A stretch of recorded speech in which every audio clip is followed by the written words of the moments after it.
Salve, meus nobres, um bom dia, um bom Vasco, um bom café da manhã neste dia 9 de fevereiro de 2021. Estamos em pleno verão carioca e está ficando salgada essa conta aí das eleições do Vasco, sem trocadilhos fajuto. Finalmente temos começando a escutar o quem comanda o Vasco da Gama, o Clube de Regata Vasco da Gama, o senhor Jorge Salgado, em entrevista para a Rede Globo, para o Jornal Globo ontem, e ontem a live para a Avenils. Venha comigo então para saber nesse vídeo a repercussão, principalmente sobre a reportagem para o Jornal O Globo. Por quê? Conta a live? Já te faço convite depois da vinheta. Eu sou Puximalda, sou felicidade, vou balançar toda a cidade. Bem, meus amigos, você está no canal Marca Vasco, eu sou o Sérgio Marca, aquele que todo dia traz, você já sabe que às 7 horas da manhã tem um vídeo aqui nesse canal. Então, sendo assim, se você é o primeiro a chegar, a primeira vez, clica aqui na marca d'água, já te leva para a inscrição do vídeo. Se não, meu amigo, aqui no YouTube tem inscrito, dê seu like aí para ajudar o trabalho desse humilde YouTubers. Sérgio Marca aqui para trazer cada vez mais a opinião e notícias do Vascão para vocês. Como nós estamos falando, ontem teve uma reportagem escrita no Jornal O Globo e depois a live do Avenils, da galera lá do Flávio Dias, do Emerson Rocha. Um abraço para o Emerson Rocha, que sempre nos ajuda aí em todas as lives de YouTube. Enfim, mas hoje eu já te convido para a nossa live noturna, é o TEM, Tribunal Esportivo do Maca, e hoje faremos o julgamento dos primeiros dias daquele que comanda o Vasco da Gama, que é o senhor Jorge Salgado. E quem estará comigo hoje, pode ter até uma certa polêmica, é o Jonathan Costa, esse cara fenomenal, inteligente, sempre sóbrio, e o professor Mariotti, também outro cara fenomenal que não foge de qualquer debate. Ele que já falou claramente que votou no Salgado, mas ele é sempre muito bom crítico e é bom termos essas pessoas também no canal para de repente termos uma outra visão, a não ser aquela minha que vivo criticando este chapa roxa, amarela, mais Vasco, sempre Vasco, o que for. Mas hoje já te convido, hoje, 8h30 da noite, no canal Marca Vasco, o Tribunal Esportivo com Marca, com o Jonathan Costa e o professor Mariotti do Super Papo Vascaíno. Eu já convido a todos, sejam muito bem-vindos. Mas hoje vamos então primeiro a uma crítica e análise da entrevista que o Jorge Salgado deu para o Jornal o Globo. A live, depois a gente vai comentar, porque teve cada barbaridade naquela live lá do Jorge Salgado, a gente à noite comenta melhor. Mas vamos lá. Aí na entrevista ontem concedida para o jornal, eu vou separar alguns pontos aqui, talvez até ler algo que eu já tenha escrito para não esquecer algumas coisas para vocês, mas vai aí um pouco da minha opinião. Sendo assim, como é minha opinião, como sempre eu peço os comentários de vocês aqui embaixo para saber o que vocês pensam, o que vocês compartilham e o que vocês querem saber do Jorge Salgado. Beleza? Deem like aí nesse canal, não se esqueça de dar o like, vou ficar aqui para vocês não esquecerem. Questão financeira. Ele escreve nada, ele tem umas palavras que eu não gosto quando elas são faladas. Ele bota assim: ele desconfiava que as dificuldades seriam imensas. Eu não desconfio de nenhuma dificuldade no Vasco, porque eu já sei que a dívida do Vasco ela gira em torno de 700 milhões, 720 milhões, e o Vasco tem uma renda pífia abaixo de muitos clubes aí da Série A, Atlético Paranaense, por exemplo, que tem uma torcida muito inferior de 200k. Então, como assim desconfiava? Ele se candidata a presidente de um clube e não sabe qual é a real situação financeira do clube. Ele desconfiava. E essas palavras me incomodam. Essas palavras não podem ser utilizadas. Desconfiava. Não pode ser assim. Sim, o Adriano Mendes, Vitor Roma, fizeram parte da gestão passada. Então eles sabiam o que estava acontecendo. Óbvio que no ano a dívida pode aumentar ou não, mas o balanço, tem um balanço. Já tinha que ter sido analisado, já tinha que ter sido passado para ele. Ele como presidente, ou pelo menos a pessoa que comanda o Vasco, tem que ter ciência dessas informações. Não pode utilizar a palavra desconfiava, né? Chamou a atenção para ele a dívida trabalhista, que aumentou muito, que hoje gira em torno de 90 milhões. E quer entender o motivo, para então depois poder renegociá-las. Meu amigo, eu vou te falar o motivo. O motivo é que ninguém paga jogador, ninguém paga profissional neste clube. Ou seja, deixa a galera entrar na justiça trabalhista, o cara lá, o jogador, entra na Justiça Trabalhista. O próprio Vasco faz um acordo com esses profissionais, aí deve pagar juros, o que for, deve ter algum abatimento, que é o que o senhor está desejando querer, só que eles incluem isso no ato trabalhista e não pagam. Pronto, é isso que acontece. Então, ao invés deles pegarem o dinheiro e pagarem na hora ali para não ter essa discussão da Justiça Trabalhista, eles preferem o risco. Deixa essa galera entrar na Justiça Trabalhista, lá a gente faz um acordo, insere eles no ato trabalhista e eles vão receber quando Deus quiser ou ter fé, ou a TV Globo ficar depositando todo mês lá a cota televisiva que é do ato trabalhista. Inclusive, aqui já vai uma notícia. Ontem saiu que o Vasco obteve um efeito suspensivo para evitar que a Justiça Trabalhista nos cobre 8 milhões de reais referente a 4 meses de cota televisiva, que são 2 milhões por mês que tem que ser depositados, porque elas estavam suspensas tendo em vista a pandemia. Quem conseguiu essa suspensão, muito bem, foi através do advogado Paulo Reis, e aí, né, os méritos da própria administração Campelo que o movimentou assim nesse sentido. Bem razoável, eu não entendo como é que a Justiça Trabalhista, de repente, do nada, resolve que isso, porque teve o apoio da própria Justiça Trabalhista, que isso não seria válido e cobra 8 milhões assim de alguém para pagar imediatamente. Que tem que ser dado agora, vai ter que pagar esses 8 milhões, só que de forma parcelada, entra na negociação lá na Justiça Obreira. Enfim, ele fica nesse ponto aí, mas me deixou muito preocupado essa parte aí deles ainda não. Meus amigos, ainda tá. Aí ele fala ainda, vai ter que criar uma solução para a dívida civil e tributária. Vai ter que criar, não tem.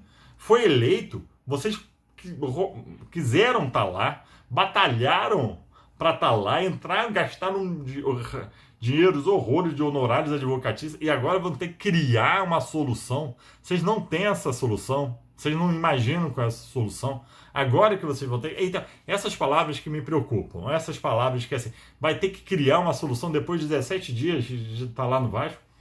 E se não criarem, como é que vai ficar a solução civil tributária? Que daqui a pouco vai vir penhora tributária. Eles só estão esperando acabar o campeonato para ver qual vai ser a cota do Vasco para, pegar todo esse valor. Espere, os penhores vão vir no final do campeonato, não vem agora não.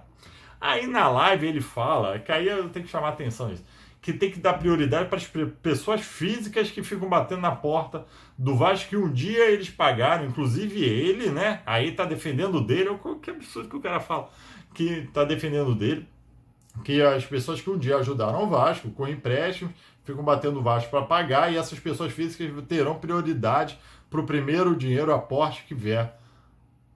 Pô, meu amigo, não fala pessoa física, e os fornecedores, e os trabalhadores, e esses vão ficar Deus dará. Pô, meu amigo, me ajuda a te ajudar, cara, me ajuda a te ajudar, porque tá demais, cara, tá demais. E ainda falou que ele não tem qualquer dinheiro, e agora isso vai pipocar durante o dia todo, vários Twitter que ele falou que já tinha pelo menos 25 milhões de aporte inicial, nem isso parece ter, porque ele falou que ainda vai procurar. Enfim, cadê o Carlos Roberto Osório, que lá na coletiva de imprensa falou que bastaria o João Salgado ligar para qualquer clube ou para qualquer instituição financeira que prontamente ajudaria. Não estou vendo isso. Enfim, essa parte financeira me deixou muito preocupado. Primeiro, 2 pontos, né? Parece assim, uma falta de conhecimento da real situação do Vasco. Eles não se prepararam para isso. Como não sabem dessa situação, também não prepararam qualquer saída. E as saídas são as mesmas, né? Empréstimo com o Carlos Leite, empréstimo pessoal, ele avalizando os empréstimos, talvez ele mesmo botando dinheiro agora para suprir alguma dívida ali de curto prazo, e criar, ainda vão criar uma solução. Bom, vamos aguardar, né? Vamos aguardar, mas isso me deixou muito preocupado. No futebol, já falaram que não vai ter grandes contratações. A gente está vivendo, eu faço uma pergunta para vocês, qual foi a última grande contratação do Vasco? Tirando o Cano e o Benítez desse ano. Foi Iago Pikachu, a sensação que era do Paysandu. Vocês já pensaram nisso? A última grande contratação, acho que isso uns 5 anos atrás, foi Iago Pikachu, que era a grande sensação do Paysandu. Depois disso, cara, você vai falar que é Nenê, Andrezinho. Sinceramente, é complicado, né, meu irmão? Complicado, meus amigos. Foi o Leandro Castanha, a grande contratação, cara. Pelo menos acho que foi um dos nomes com mais pesos. Tá difícil, cara. E assim, ele já tá falando que, ó, em 3 anos tem que aguentar. E só que quando ele fala isso, é ruim, porque evita, no meu ponto de vista, evita, inclusive, da torcida o cobrar. Porque se a torcida cobrar algum ídolo, ele vai falar: olha, eu falei para vocês que em 3 anos não teríamos grandes investimentos, porque a situação é periclitante da dívida vascaína. Ou seja, já era. Se vier, veio. Se não vier, a torcida não pode nem cobrar. E até agora, também no momento, ele não fala. Aí até entendo. Vai lá, o campeonato não terminou. O nome do VP de futebol, ele ainda não falou quem é, mas me incomoda a não apresentação do diretor de futebol. Isso eu não vejo porque no andamento do campeonato não indicá-lo. É porque não deve ter, né? A negociação ainda deve estar em aberto, mas tudo bem. Isso aí, pelo menos no mínimo, para mim tem uma justificativa, que é o término do contrato, né? Quanto à transferência dos jovens, falou que tem que ter um canal melhor com os clubes europeus, que eles sequer conhecem o Vasco. Bom, bacana, né? Ninguém conhece o Vasco. Pelo menos a sincericídio aí do nosso Jorge Salgadão aí da massa. E quer criar um mercado mais atrativo, enfim, muito vago, não falou o que quer, não falou, mas já dá para entender que uma das únicas soluções financeiras para o Vasco da Gama é vender jovem promissor. Enfim, é isso, é vender jogador. Tem lá no balanço quanto eles têm que ganhar com isso, e é vender o que for. Não informaram, pelo menos na reportagem principalmente do Globo, como vão conseguir dinheiro novo através de marketing, através de campanha, franquia. Não informam isso. Ou ele informa que o custo Vasco gira em torno de 17 a 18 milhões por mês e que ele pretende cortar em 20 a 30%, uma porcentagem alta, 30% desse custo, atacando as ineficiências. Obviamente que ele não falou que ponto seriam essas ineficiências, né? Ou seria acabar com modalidades esportivas, não falou, ele deixou bem vago nisso. E ele falou ainda também que tem a necessidade de gerar mais de 130 milhões de renda, porque a renda do Vasco gira em torno de 200 milhões, ele tem a necessidade de acrescentar mais 130 milhões, ou chegando lá em torno de 330 milhões de renda do Vasco. Lembrando que a renda do Vasco é inferior a muitos clubes, inferior inclusive ao Atlético Paranaense, de novo que tem uma torcida muito inferior, é óbvio que isso tem muito que crescer, mas ele não informa como, e ninguém até agora informou ainda. E ele fala que essa renda é necessária pelo menos para pagar o custo ali do Vasco, pagar umas coisas mais ou menos ali e tal. Complicado, tudo muito vago nas entrevistas. É o tal do plano de 100 dias, uma coisa que eu já discuto. Eles têm um plano de 100 dias que está sendo elaborado agora através das suas vice-presidências, ou seja, vice-presidente, mas a do futebol não vai ter 100 dias porque sequer tem o vice-presidente. Porque se o José Luiz Moreira permanece no futebol até o final do campeonato, ele não vai elaborar um plano de 100 dias para daqui a 15 dias estar fora, né? Então o futebol fica por fora, mas as outras têm um prazo aí para apresentar um plano de 100 dias do que eles enfrentarão de mais urgentes no caso. Me desculpa, nessa resposta ele falou até mais do ambiente que ele entende que será pacífico, ali um ambiente político, que eles colocaram todos quem queriam lá nos poderes deliberativos, e ele imagina que a Sempre Vasco está junto com ele, né? Eu falo imagino porque se são chapas distintas, ninguém garante esse posicionamento aí da Sempre Vasco com eles. E, enfim, ficou, vai mostrar, só que os 100 dias já estão há 18 dias, se não me engano, no poder. Esse plano já é de 82 dias, né? Porque está muito trabalho e tal. É complicado, meus amigos. Infelizmente, é muito complicado.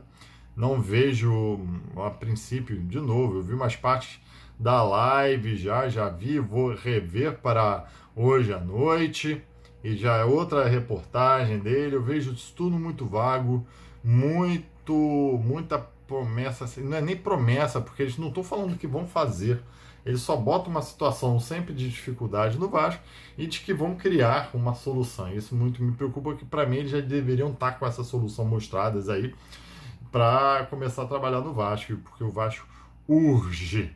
Beleza, meus amigos? Então já te faço o convite para hoje. Não se esqueçam, tem às 8h30 com o professor Mariotti e Jonathan Costa para a gente falar e debater sobre esses primeiros dias da gestão daquele que comanda o Vasco. Beleza, meus amigos? Não se esquece de dar o like, um abraço e tchau!